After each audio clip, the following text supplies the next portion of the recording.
ഹേ friends, പുതിയൊരു വീഡിയോയിലേക്ക് സ്വാഗതം. മലേഷ്യയിലെത്തി രണ്ടാമത്തെ ദിവസം നമ്മൾ ഹോട്ടലിൻ്റെ പുറകിലുള്ള ചെറിയ സ്ട്രീറ്റ് ഉണ്ട്, അവിടെയൊക്കെ ഒന്ന് എക്സ്പ്ലോർ ചെയ്യാമെന്ന് വിചാരിച്ച് ഒരു നൈറ്റ് വാക്കിന് ഇറങ്ങിയതാണ് ഞാനും എൻ്റെ ഫ്രണ്ടും. മലേഷ്യക്ക് ഇങ്ങനൊരു മുഖം ഉണ്ടെന്ന് ഞാനിപ്പോഴാണ് കേട്ടോ മനസ്സിലാക്കിയത്. ഫോട്ടോസിലും വീഡിയോസിലും ഒക്കെ കാണുമ്പോൾ മലേഷ്യയിലെ സിറ്റി മാത്രമാണല്ലോ എപ്പോഴും ഹൈലൈറ്റ് ചെയ്ത് കാണിക്കുന്നത്. ഇവിടെ ചെറുതും വലുതുമായിട്ടുള്ള ഒരുപാട് ഷോപ്പുകളൊക്കെ കാണാൻ പറ്റും കേട്ടോ. മെയിൻലി ഈ ഏരിയയിൽ സൂപ്പർ മാർക്കറ്റുകളാണ് കൂടുതൽ.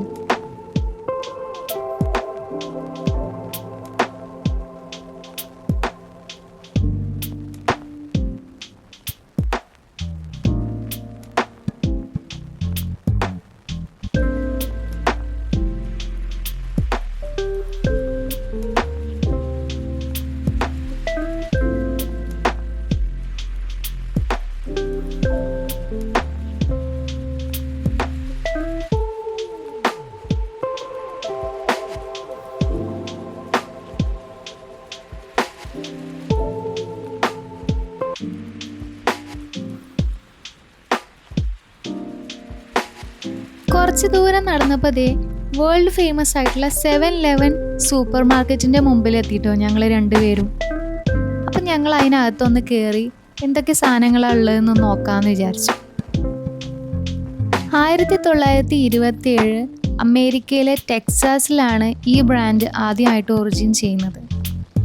ഇനീഷ്യലി ഇതിനെ ടോട്ടം സ്റ്റോഴ്സ് എന്നായിരുന്നു അവിടെയുള്ള ആളുകൾ പറഞ്ഞിരുന്നത്.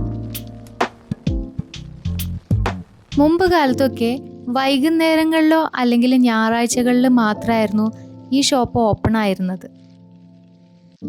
അതായത് മറ്റു ഷോപ്പുകളൊക്കെ ക്ലോസ് ചെയ്യുന്ന സമയത്തായിരിക്കും ഈ ഷോപ്പ് ഓപ്പൺ ചെയ്യുന്നത്. പിന്നീട് ഇതിൻ്റെ വർക്കിംഗ് അവേഴ്സ് അവർ ജസ്റ്റ് ഒന്ന് എക്സ്റ്റെൻഡ് ചെയ്തു. രാവിലെ 7 മണി മുതൽ രാത്രി 11 മണി വരെ. അങ്ങനെയാണ് ഇതിന് 7-Eleven എന്നുള്ള പേര് വരാൻ കാരണം. ഇന്ന് ലോകത്ത് പല സ്ഥലങ്ങളിലും ഈ ഒരു ബ്രാൻഡിൻ്റെ ഔട്ട്ലെറ്റ്സ് ഓപ്പൺ ആണ്. അതിൽ തന്നെ തായ്ലൻഡിലെ ഇവർക്ക് മാത്രമായിട്ട് 15,000 സ്റ്റോറുകളാണുള്ളത്. തായ്ലൻഡിൻ്റെ ഈ ഒരു സ്റ്റോറിനെ കുറിച്ച് ഒരു ഫണ്ണി ഫാക്റ്റായിട്ട് പല സ്ഥലങ്ങളിലും എഴുതി കണ്ടിട്ടുണ്ട്. അതായത് ഒരാൾ ഒരു ഷോപ്പ് ഒരു ദിവസം വെച്ച് വിസിറ്റ് ചെയ്യുകയാണെങ്കിൽ അയാൾക്ക് 40 വർഷം എടുക്കും മുഴുവൻ ഷോപ്പും തായ്ലൻഡിലുള്ളത് വിസിറ്റ് ചെയ്ത് തീർക്കാനെന്ന്. ഫിലിപ്പീൻസിൽ ഇവർക്ക് 4,491 സ്റ്റോറുകളാണ് ഇപ്പോൾ ഉള്ളത്. ജപ്പാനിലാണ് highest number of 7-Eleven stores ഉള്ളത്. അവർക്ക് 21,927 സ്റ്റോറുകളാണ് അവിടെ ഉള്ളത്. ഇപ്പം നിലവിൽ 70,200 7-Eleven സ്റ്റോറുകളാണ് ലോകത്ത് ആകെ ഉള്ളത്.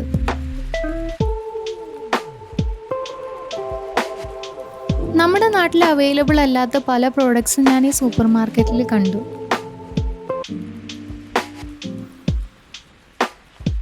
പല വെറൈറ്റി ഓഫ് ബിസ്ക്കറ്റ്സ്, ചോക്ലേറ്റ്സ് ഒക്കെ ഇവിടെ ഉണ്ടായിരുന്നു.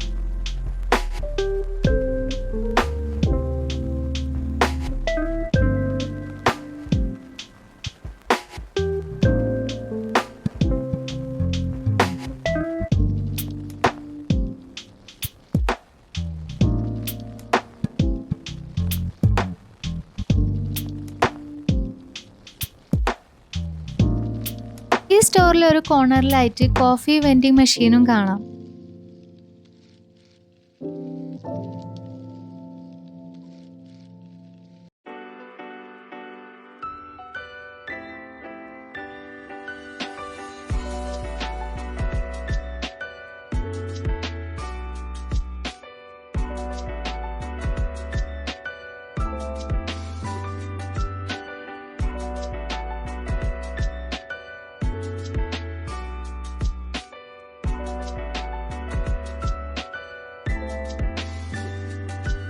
ഞാൻ ഇതുവരെ എക്സ്പീരിയൻസ് ചെയ്യാത്ത പല ഫ്ലേവറുകളിലുള്ള ഡ്രിങ്ക്സും സ്വീറ്റ്സും ഇവിടെ അവൈലബിൾ ആയിരുന്നു.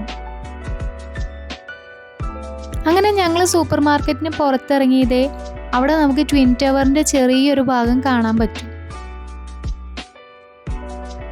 ഈ സ്ട്രീറ്റിലെ കുറച്ച് ഏരിയ കൂടി ഞാനും എൻ്റെ ഫ്രണ്ടും നടന്ന് കാണാമെന്ന് വിചാരിച്ചു. ഞങ്ങൾ കുറച്ച് ലേറ്റ് ആയിട്ടാണ് റൂമിൽ നിന്ന് ഇറങ്ങിയത്. അതുകൊണ്ട് തന്നെ ഈ ഏരിയയിലുള്ള ഷോപ്സൊക്കെ ഇപ്പോൾ ഓൾമോസ്റ്റ് ക്ലോസ്ഡ് ആണ്.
ആ ഏരിയയിലൊന്നും അധികം കാണാനില്ലാത്തത് കൊണ്ട് ഞങ്ങൾ തിരിച്ച് റൂമിലേക്ക് തന്നെ നടന്നു.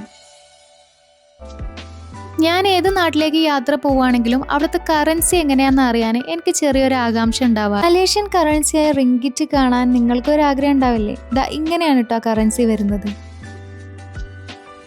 വാനില സ്ട്രോബെറി ഫ്ലേവേഴ്സ് ഒരുമിച്ച് വരുന്ന ഒരു ചെറിയ പുഡിംഗ് ആണ് കേട്ടോ ഞാൻ ആ 7-Eleven വാങ്ങിച്ചത്. ഒരു മൈൽഡ് സ്വീറ്റ് ആയിട്ടുള്ള ടേസ്റ്റ് ആയിരുന്നു ഇതിന്. Malaysian food street world famous ആണ്. അതുകൊണ്ട് തന്നെ ഈ പുഡിംഗ് മാത്രമല്ല കേട്ടോ, ഇവിടുത്തെ സ്റ്റിക്കി റൈസും ചില്ലി മിൻ ഫ്ലേവേഴ്സിൽ വരുന്ന ചോക്ലേറ്റ്സും ഡ്യൂറിയാൻ്റെ ഒരു ഷേക്കും റോ ഓയിസ്റ്ററും ഐക്കോണിക് ഫുഡായിട്ടുള്ള നാസി ലമാങ്ങും പിന്നെ കുറച്ച് ഫ്രൂട്ട്സും കൂടെ ഞാൻ അവിടുന്ന് ട്രൈ ചെയ്തിരുന്നു. Thank you for watching.